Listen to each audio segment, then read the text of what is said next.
All right, you guys, if you are still trying to nail down a history curriculum for this coming year, then I have got an amazing one to show you today. I'm so excited about it. It is a brand new early American history curriculum that is currently being released today, so I'm going to link it down below in the description bar. It is from the Tuttle Twins. It is their Volume 2 American History. It covers the periods of 1776 to 1791, and it is absolutely beautiful inside. If I did not already have my history curriculum picked for next year, then I would be using this because it is gorgeous and it is fun and engaging. And I'm going to turn around the camera and give you guys a look inside. If you are familiar with the Tuttle Twins at all, they started out with books to teach your child about history and economics, and they are wonderful, and they teach these somewhat dry and boring subjects in such a fun and engaging way to children. And my kids have absolutely loved reading their books. So I'm going to turn around the camera and give you guys a look inside and show you why you should be considering this for your history curriculum. All right, you guys, so this is the cover. It is a hardback book, which is very nice, and you guys know how much I love Beautiful Feet books because their books always feel so soft, and this feels the exact same way. And I know that that doesn't matter when you're picking curriculum, but I like pretty things. So as you open it, you do get a table of contents. And at the time of filming, like I said, this is a brand new release, so they currently have it for $74.99. And that comes with the physical book, it comes with the digital worksheets, and then an audio version of the book and some bonus videos.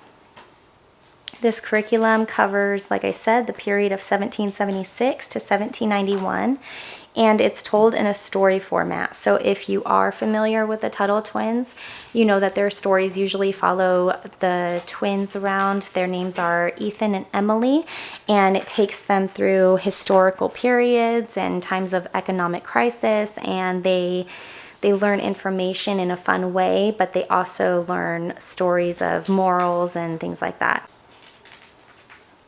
Now, this curriculum takes Ethan and Emily through events like the Revolutionary War, the creation of the Constitution, the Bill of Rights, learning about different historical figures, important historical timelines, as well as how our government is set up to run, and really just so much more.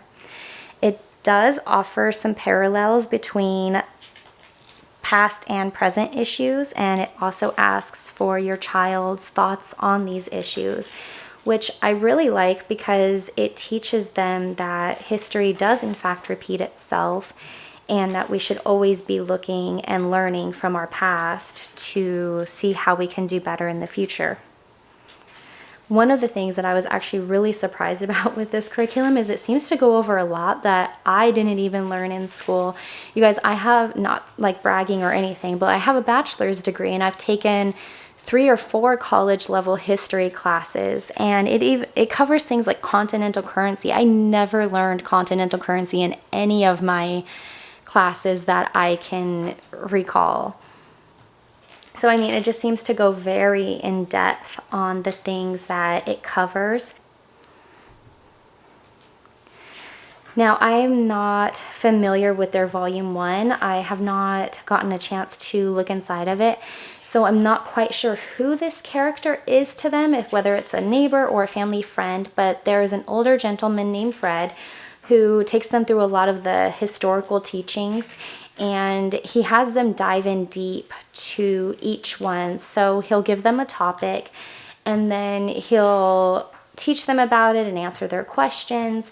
And one of the things that I really like about it being in the story format is that sometimes the questions that your kids have are the exact questions that the Tuttle Twins are asking Fred.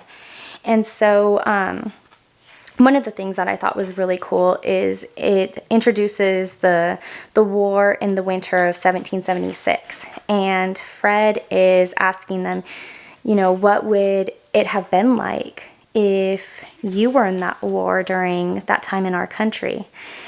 And one of the things that I thought was really thought-provoking is it puts the child into the soldier's place And one of the things that I remember learning in or hearing from my college courses in history is one of my teachers saying that we should never be so careless to give away our rights that people fought and bled and died for.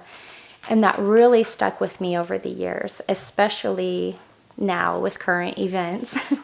But I really love that because it makes your child think, these were not easy conditions for the soldiers to be fighting in. A lot of the time they did not have adequate clothing or shoes, food, medicine, supplies, shelter.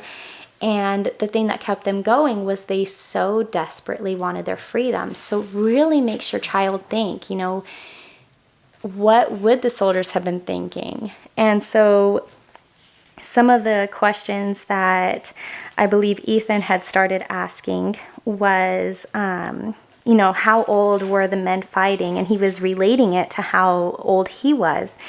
And it wasn't very far off years-wise.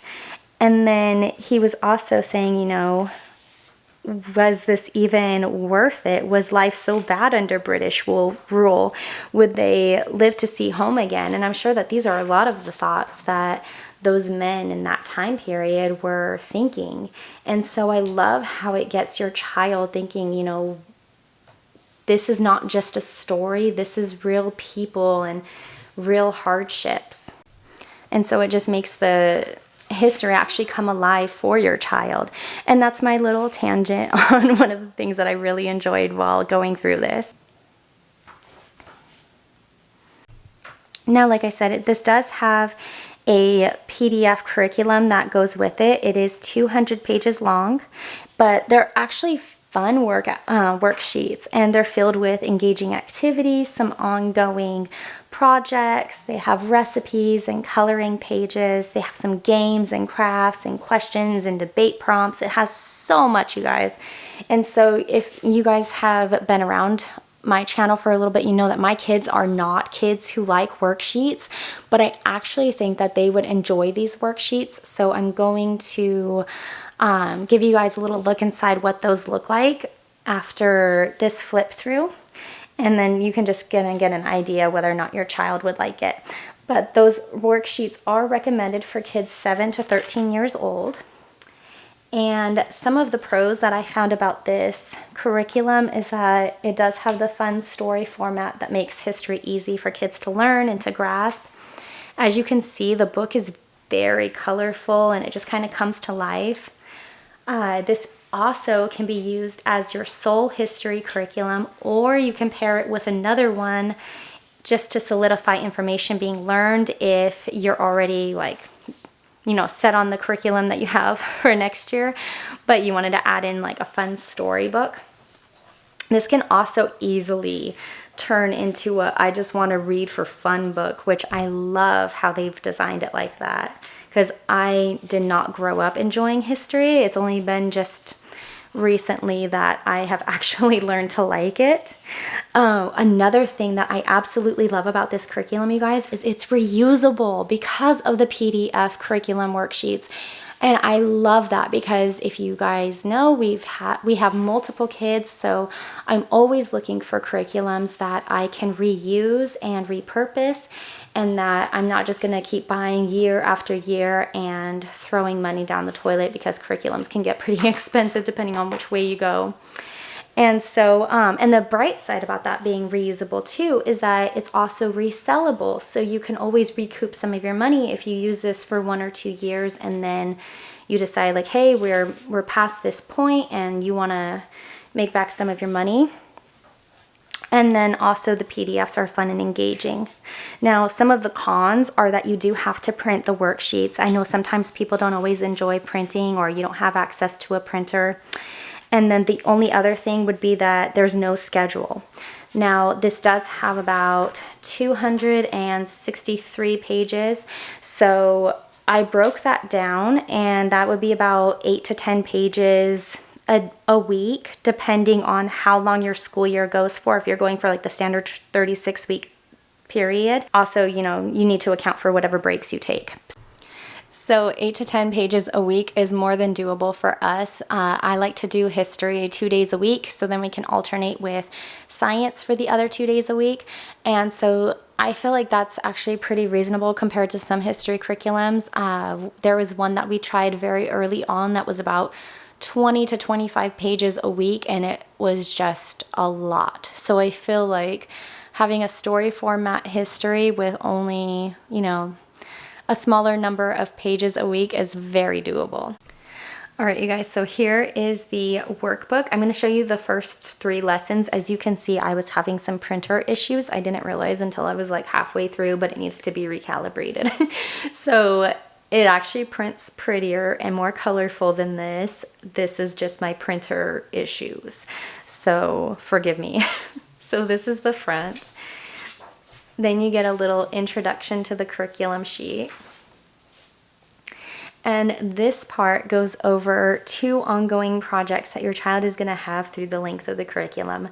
So you will have a time traveler's journal. It says in each chapter, identify and research a character that is most interesting to you, or research a character connected to the topic that isn't specifically mentioned. A third option is to invent an imaginary background character. Write or draw about their experiences and thoughts in your time traveler's journal. The second ongoing project is going to be a time traveler's map. So use a time traveler's map to place people or events on locations using paper ivy leaves. Make connections with people or events in other parts of the world using yarn or string. Now, in the first lesson, you're going to cover the first 13 states, and this is where you're going to start both your map and your journal, and then it's going to give you some additional information from the book. You're going to get a supplies list, and then your child is going to define all of these vocabulary words. And one of the very first projects that I absolutely adore is that you're going to do a community service project. So you get an assignment to answer these questions like, who do you contact? What supplies do you need? Who will it benefit? What are the dates and times? Can you think of any other things that you need to plan for? And if you're not quite sure where to volunteer at, it has a website suggestion, which is justserve.org. For those of you who may not have used this before, it's really great. I believe older people or anybody really could go on here and request help with household or lawn duties, but there's a lot of organizations that will also go and post needs that they need, items that they need donated, or they'll even have in-person physical volunteering opportunities. And then the next thing that I love about this project is that you get a reflection guide after. So it asks you questions that your child will need to fill in. So was it a success? How? What could you do better or different next time? Did you achieve your goal? And did it make a difference in people's lives?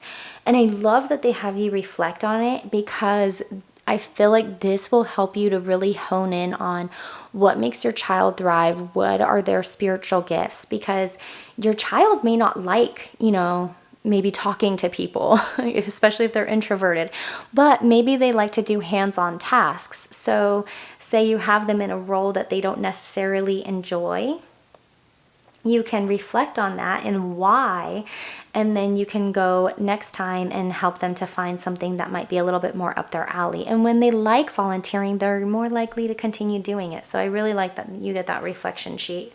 It's probably way more information that you guys wanted to know. The next one is going to be a fun project, which is create your own nation. I remember we did something like this in 6th grade with like a salt dough map, and it was like one of the most memorable experiences of elementary school for me, you guys. So you're going to get some suggested writing prompts, and then you're going to write about what your nation would look like. And then it says, using drawing paper, make a map of your new nation, and then also design a flag, and then it gives you a little flag outline. And if your child doesn't want to do it on paper, you could also do the salt dough map, which I think would be super fun. And then you're going to write, consider what it would be like for you and your citizens to live in your nation. Choose your location, climate, and terrain, and things like that. And then it also gives you a group activity idea if you are using this either in a classroom setting or even a co-op. Now you're going to create your own constitution. One of the things that I think it's fun is it says, like those individual states, your family has unique beliefs, customs, needs, and wants. Meet together and create a constitution for your family. Write it out and see if following it creates more order and peace in your home. And then it gives you some discussion questions. And it talks about current events. So they're going over inflation. My goodness, that's going to be a great conversation. You get a little bit of an assignment. So you're going to research times when inflation impacted our nation in the past and report on 2 of them. And then it's going to give you some tough questions. You're going to design your own paper currency. And then it gives you some a debate project. So you're going to follow these steps to host a debate. And I love this because not only does it give your child the opportunity to really think about what their opinion is and why and defend it in a helpful and respectful way, but you can even give your child the opportunity to defend the opposing team's or side. And then it really forces them to think about like, well, what would they say and what are their opinions on this? And it kind of just gets their little mental gears going, so then they can always think about what the other person might be feeling or thinking about. Now you're going to do some science research, and you're going to research kombucha and like what is fermentation, why do people ferment foods, and so on. You're going to do a creative writing assignment, which you guys, I said, like my son does not enjoy writing, but I feel like this is short enough and guided enough that he would actually enjoy something like this. Next is going to be an assignment where you're going to label the first 13 states. So you're going to get some geography in there. You're going to have a craft. And then there are some games. So you get tug of war, stick pool, and just some information on how to play them and what the rules are. You're going to go over the science of fireworks, and it gives you some a YouTube video from them to watch. And then you're going to do a firework craft.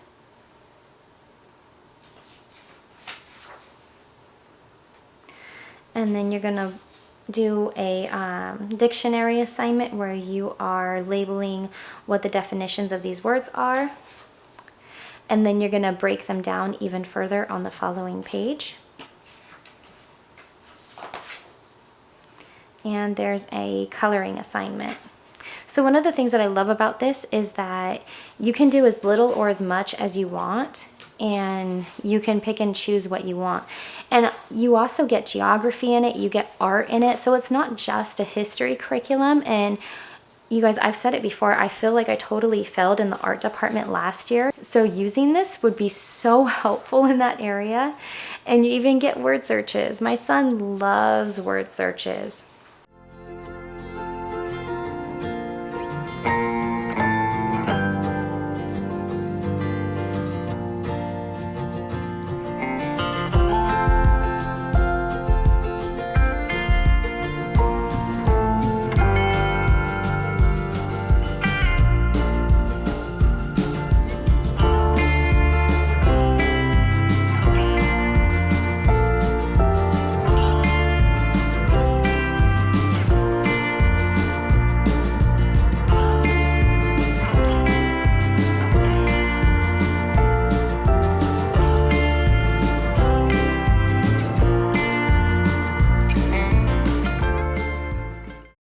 So that is it for the flip through. I hope that you guys enjoyed seeing inside. I have never gotten my hands on a Tuttle Twins history book, and now I kind of want to go buy the volume 1. So if you've used the volume 1, let me know down below. I would love to hear what your experience was with it and if you enjoyed it. If you are interested in checking out volume 2 or volume 1, I will link their website down below.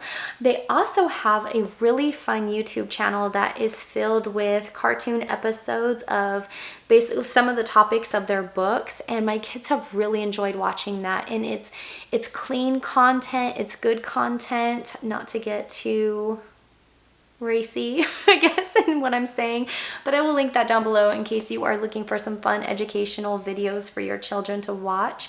If you like this video, don't forget to give me a big thumbs up, hit that red subscribe button, and I will see you again later. Bye.